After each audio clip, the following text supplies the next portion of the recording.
আপনি কি ফ্রিল্যান্সিং বা ডিজিটাল ক্যারিয়ার শুরু করতে চাচ্ছেন কিন্তু বুঝতে পারছেন না কোন স্কিল দিয়ে শুরু করবেন? ইন্টারনেটের এই যুগে হাজারো অপশন দেখে কনফিউজ হওয়াটাই স্বাভাবিক। আজকের ভিডিওতে আমি বলবো বিগিনারদের জন্য সেরা 3টি স্কিল সম্পর্কে, যা দিয়ে আপনি সহজেই আপনার যাত্রা শুরু করতে পারেন। প্রথমেই থাকছে ডিজিটাল মার্কেটিং। বর্তমানে প্রতিটি বিজনেসের অনলাইন উপস্থিতি দরকার, তাই এর ডিমান্ড বিশাল। তবে এখন শুধু ম্যানুয়াল কাজ জানলেই হবে না, আপনাকে শিখতে হবে কেমনভাবে এআই টুলস ব্যবহার করে মার্কেটিং স্ট্র্যাটেজি তৈরি করা যায়।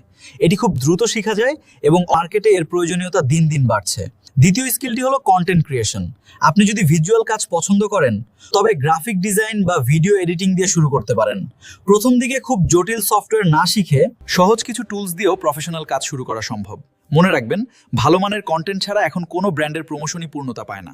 শেষ স্কিলটি হলো ওয়েব ডেভেলপমেন্ট বা ডাটা অ্যানালাইসিস। যাদের লজিক এবং প্রবলেম সলভিং এ আগ্রহ আছে, তাদের জন্য এটি সেরা অপশন। এই শুরুতে বেসিক বিষয়গুলো দিয়ে স্টার্ট করুন। এই স্কিলগুলো শিখতে একটু সময় লাগলেও লং টার্ম ক্যারিয়ারের জন্য এগুলো খুবই লাভজনক। মনে রাখবেন, সব স্কিল সবার জন্য নয়। আপনার আগ্রহ কোথায় সেটা খুঁজে বের করুন এবং আজকেই শুরু করুন, কারণ শুরু করাই হলো সফলতার প্রথম ধাপ। ভিডিওটি ভালো লাগলে শেয়ার করুন এবং আপনি কোন স্কিলটি শিখতে চান তা কমেন্টে জানান।